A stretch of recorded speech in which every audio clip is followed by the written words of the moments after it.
Mirë të nderuar teleshikues, ne rikthehemi sërish në studio në këtë transmetim të drejt për drejt këtu në ekranin e televizionit Fox News. Tani më jemi zhvendosur në hapësirën e intervistës dhe për gjatë minutave në vim do të ndalemi tek të gjitha zhvillimet nga rajoni dhe më konkretisht në Maqedoninë e Veriut për të diskutuar se rëkon të gjitha zhvillimeve të cilat lidhen me atë se çfarë është duke ndodhur aktualisht në Maqedoninë e Veriut menjëherë pas mbajtjes zgjedhjeve lokale, klima politike dhe gjithë shka tjetër që lidhet me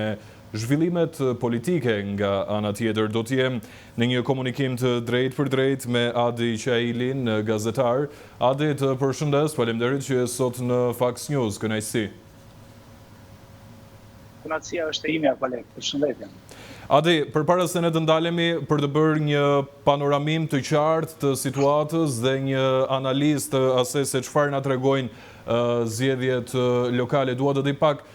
si paraqitet klima politike menjëherë pas mbajtjes së këtyre zgjedhjeve lokale. A ka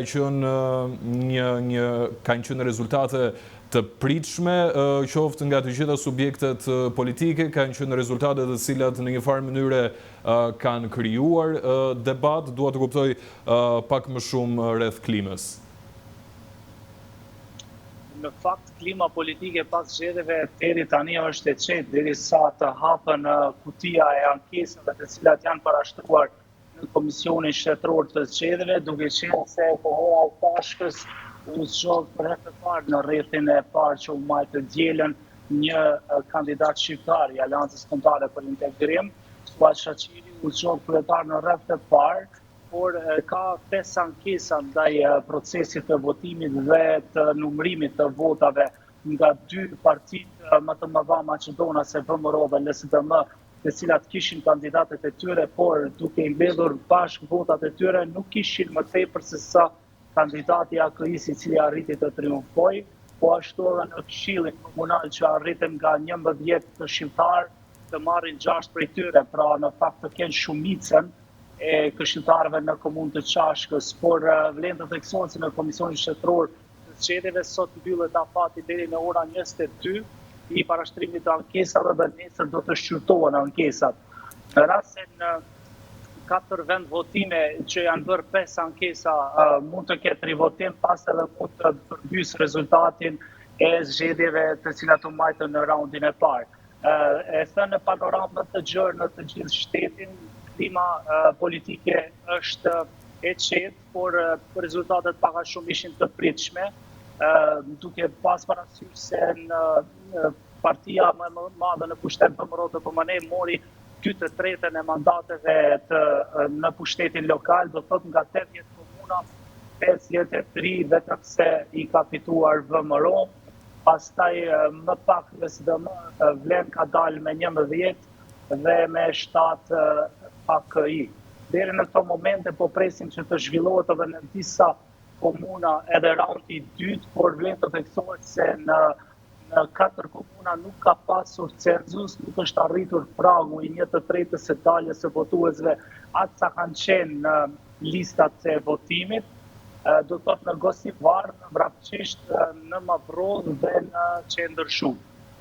Adi, më thej që ka një sër ankesash të depozituara menjëherë pas procesit zgjedhor, ankesa të cilat lidhen me çfarë konkretisht? Ne i komunikuam edhe autoritetet e KSZ-s, por nuk na dhanë shumë detaje, morëm informacione nga vetë antarët e komisionit që janë në KSZ në komunën e Qashkës, ata thanë se në ato vend votime nuk kanë funksionuar pajisjet biometrike për skanimin e vijave papilare të gishtrinjve, që është edhe bioidentifikimi një personi i cili është prezent në vend votim. Mirë po, në rastet të tilla, kodi zgjedhore parashikon kur ka probleme me pajisjet biometrike të bëhet proces verbali në mënyrë të shkruar siç ka qenë më parë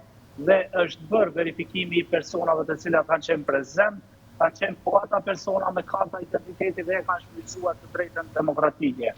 Le të theksohet se pajisjet biometrike nuk është që s'kanë punuar vetëm në Qashk, probleme të tilla ka pasur edhe në komuna të tjera, por nuk ka ankesa të tilla për komunat e tjera. duke cituar kandidatin AKS Suart Shaqeri, i cili është fitues në raundin e parë. Ai tha se kjo po bëhet tendencioze dhe në baza etnike, duke qenë se për herë të parë komuna e Çashkës po fitohet nga një shqiptar dhe se po përpiqen ta përmbysin rezultatin me forma të ndryshme, siç thonë ata. Për opinionin e shqiptar, vlen të them se komuna e Çashkës është pozicionohet ndërmjet Prilepit, Velesit dhe Manastirit në pjesën qendrore të Maqedonisë dhe ka pasur gjithmonë telashe nga bashkëqytetarët e tyre Maqedonas për mos lejimin e ushtrimit të drejtave të tyre themelore, siç është mësimi e gjuhës shqipe në shkollë fillore, duke qenë se është me ligj e rregulluar që në gjuhën anëtare duhet mësoj çdo fëmijë në shkollë fillore. Adi, betejë ndërmjet subjekteve politike të paktën për këto zgjedhje lokale ka qenë një betejë e fortë, por do doja të dija të paktën nga ju të cilët e keni ndjekur nga tereni, keni ndjekur më nga afër, qoftë edhe elementet më të vegjël të cilët nuk janë dukur ose nuk janë bërë me dije për publikun. Si u karakterizua e gjithë fushata elektorale e subjekteve politike? Në fakt, fushata ka zgjatur 20 ditë dhe e kemi ndjekur për nga afër. Në fillim u nis me tone nacionaliste, thirrje patriotike, folklorizma e diçka të tillë, mirëpo është ngritur edhe vedia qytetare dhe elektorati ka kërkuar gjithmonë diçka më konkrete, duke qenë se ka të bëjë me pushtetin lokal dhe fatkeqësisht akoma këtu votat jepen për përmirësim të kushteve themelore infrastrukturore, siç është asfaltimi i rrugëve, kanalizimi, sistemi ujësjellësit, ndriçimi publik apo diçka të tillë, dhe nuk ka rrihet që të flitet të paktën në komunat rurale për digitalizim apo për shërbime më të shpejta për qytetarët. Ata po them se verdikti i qytetarëve ka qenë ky, duke sipas tyre kanë votuar ca ndryshime, janë bërë në disa komuna, janë rimarrë komunat nga parti të ndryshme, por gara më e ngushtë ka qenë në komunë të Çajirit, këtu në njërën nga 10 komunat njësitë administrative të kryeqytetit të Shkupit, ku kandidati Blenit, Izet Mexhiti, fitoi përballë kandidatit të AK-is Bujar Osmani në radhë të parë. Cila ka qenë e veçanta e kësaj fushate apo qoftë edhe procesit zgjedhor, gjithmonë duke bërë krahasimin me fushatat dhe zgjedhjet e kaluara? A ka patur një element të cilin e keni veçuar? Në fakt, ajo që më bie tani në mend është dalja e ulët, për arsye se ka në disa komuna mezi është arritur cenzusi.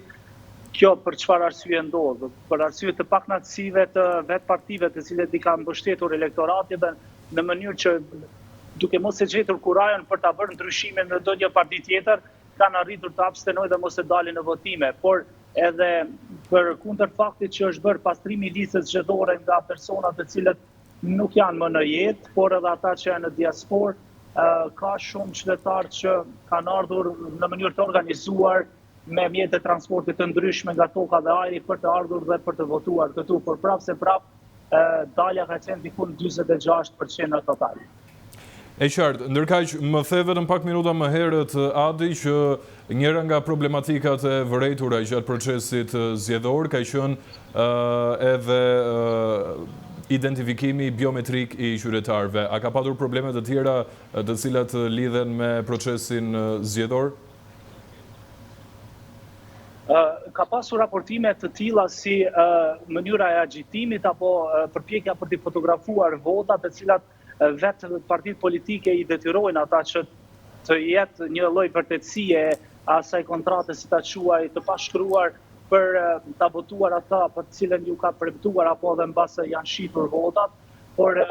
këto raportime kanë qenë mbase të vogla për shkak se masat e sigurisë kanë qenë shumë të mëdha dhe për herë të parë në përvend votime janë vërejtur edhe mjete të rënda, autoblinda të policisë me armë të qata, të cilat kanë qenë aty për çdo eventualitet, por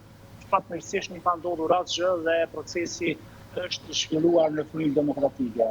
Cilat kanë qenë reagimet e para të krerëve të subjekteve politike me njëherë pas publikimit të rezultateve të para zgjedhore, Adi, për të kuptuar pak më shumë në qoftë se subjektet politike kanë pranuar rezultatin e këtij raundi të parë? Në fakt, ne një reagim zyrtar nga Vlem kemi marrë nga vetë njëri nga liderët e Isep Meçitit, që është që posa mori rezultatet doli dhe tregoi që ka fituar dhe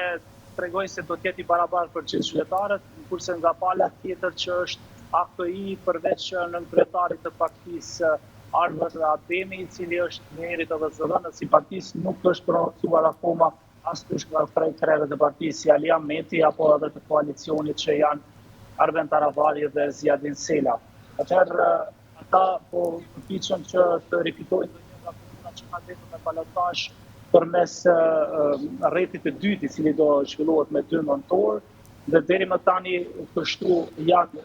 si ta them, reagimet janë shumë të zbeta dhe nuk është se janë shumë të qasshëm për publikun. Ata që kanë humbur fatikisht.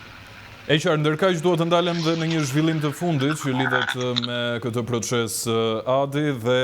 të paktën nga ky proces i fundit zgjedhor në Maqedoninë e Veriut, ajo se çfarë vihet re është edhe numri i flet votimeve të pavlefshme që ka një rritje të frikshme. Deri në këto momente, ashtu siç e keni bërë me dije, ashtu siç është bërë me dije nga mediat vendase, janë mbi 53.000 flet votimi të pavlefshme, prej të cilave 12.000 të tilla vetëm në qytetin e Shkupit.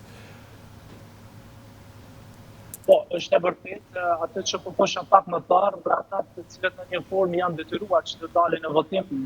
pa vullnetin e tyre e kanë asgjësuar fletën, po edhe e kanë prishur fletën e votimit duke e bërë të pavlefshme, duke rrethuar 2 ose 3 ose duke shkruar ndonjë mesazh të cilët nuk mund ta tregojnë në mënyrë transparente. Faktikisht është një nga komunat e Bogovinës, që është me shumicë shqiptare, e cila ka rrezik që të prishet votimin për shkak se numri i votave të pavlefshme është shumë më i lartë se diferenca e kandidatit të parë dhe të dytë, të cilët supozohet që do të shkojnë në balotazh. Kjo është një mesazh i qytetarëve, i elektoratit, që sa më shumë vota të pavlefshme janë, nuk është se janë bërë gabimisht, por janë bërë qëllimisht për t'ju treguar elitës politike se diçka këtu nuk shkon. Edhe pjesëmarrja në këto zgjedhje ka qenë tepër e vogël, me një përqindje 46 në total, Adi, ashtu siç e theksove dhe pak më herët, por ky numër i vogël i pjesëmarrjes së qytetarëve në votime vjen si shkak dhe pasojë e kujt, Adi? Çfarë thonë qytetarët? Vjen si pasojë e politikave